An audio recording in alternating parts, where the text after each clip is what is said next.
Dawn breaks over a mansion in Cheapside, and the silence is deafening. No footsteps echo through the corridors. No fires crackle in the kitchen hearths. No voices rise from the servants' quarters. In homes built for 15 souls, single survivors wake alone, wrapped in imported silk, surrounded by emptiness. The wealthy merchant class of London. Those who survived now inhabit houses that have become morile. Bedchambers designed for bustling households stand vacant. Kitchens equipped to feed a dozen mouths prepare meals for one. The cooks are dead. The chambermaids have fled to country estates offering double wages.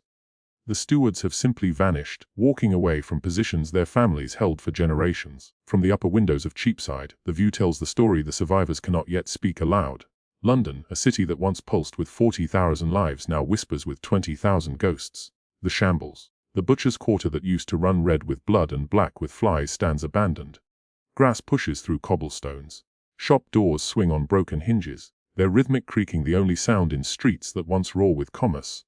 Entire neighborhoods have gone silent, their windows shuttered, their gardens wild with weeds. The system has collapsed. This is what demographic catastrophe looks like when the bodies have been buried and the smoke has cleared. The Black Death didn't win the city.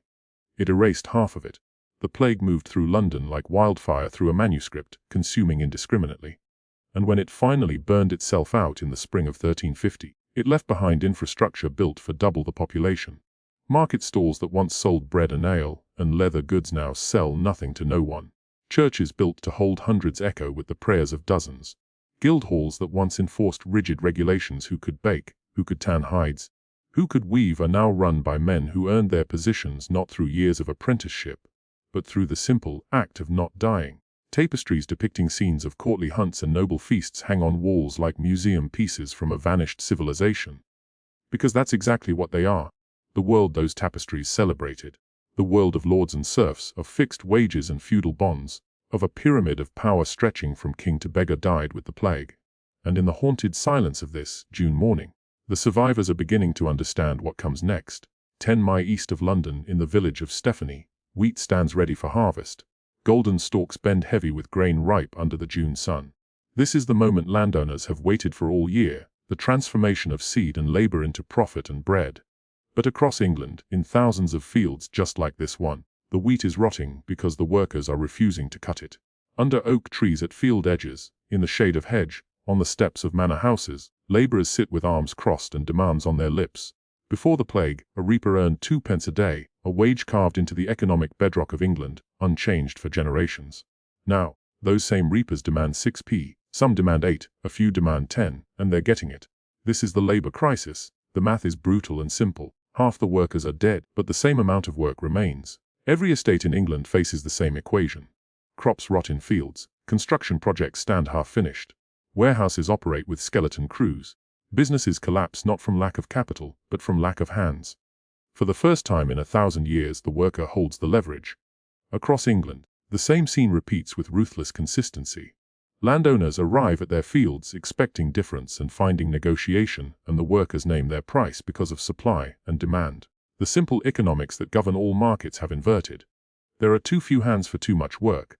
The landowner who refuses to pay watches his wheat rot. The landowner who pays survives, but his profit margins shrink.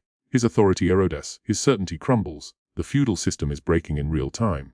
The serf, the bound laborer who owed service to land and lord as a condition of birth, is transforming into something new.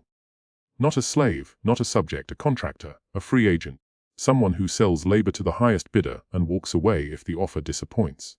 The chains that tied peasants to the soil for centuries are severing not through rebellion or philosophy, but through bacteria and arithmetic.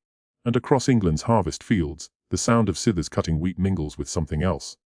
The sound of an old world dying. In market squares across England, royal criers mount wooden platforms and unrolled scrolls. The Ordinance of Labourers issued by King Edward III himself is read aloud to skeptical crowds. The decree is simple.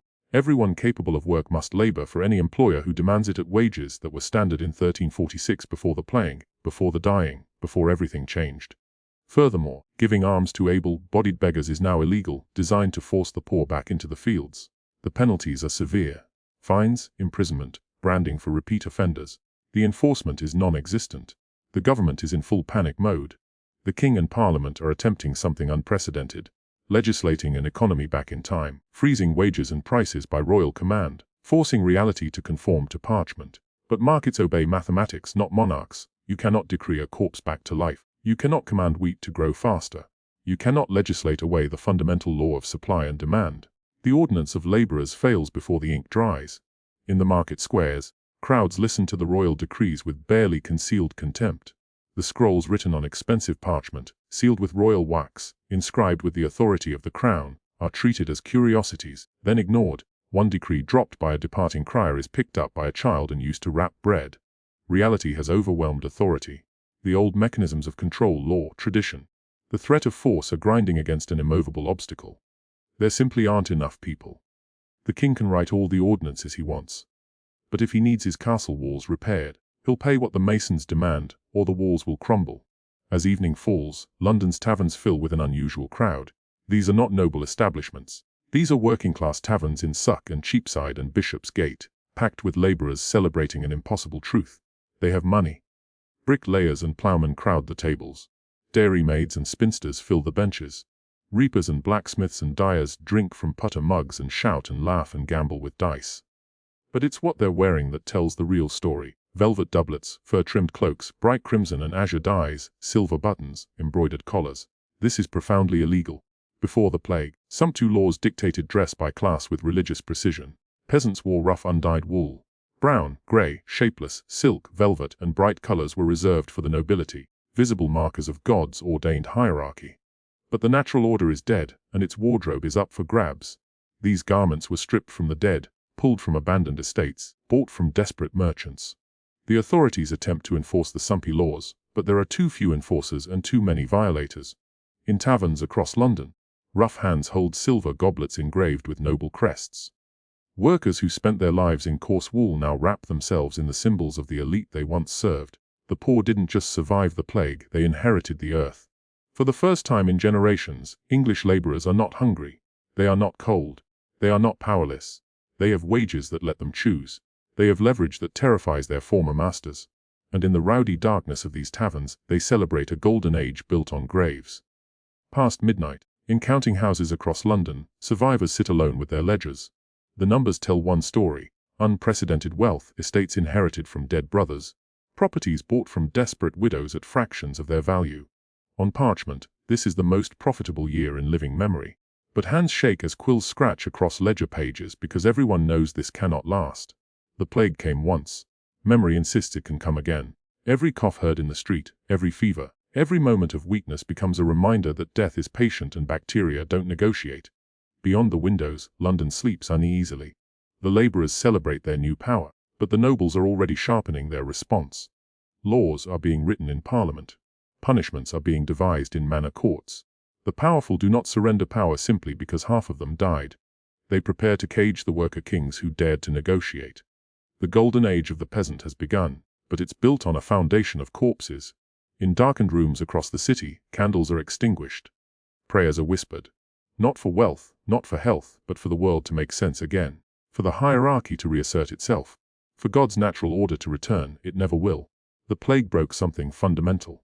The chains of feudalism forged over centuries, blessed by church and crown, enforced by tradition and violence, were severed not by revolution or philosophy, but by a bacteria that couldn't be bargained with or legislated away. And in the ruins of the old world, a new one is being born. Not through anyone's plan, not through anyone's vision, but through the ruthless mathematics of survival. The plague killed the people, but it saved the survivor. The chains of feudalism were broken not by a sword, but by a bacteria. In the half-empty cities and rotting fields of 1350, a new economic reality emerged, one built not on birthright and tradition, but on negotiation and leverage. The age of the peasant king had begun, and the lords would spend the next century through law, through violence, through desperation, trying to cage him again. But the world had changed, and everyone from the grandest noble to the humblest reaper knew it. The day after the Black Death was the day the future began.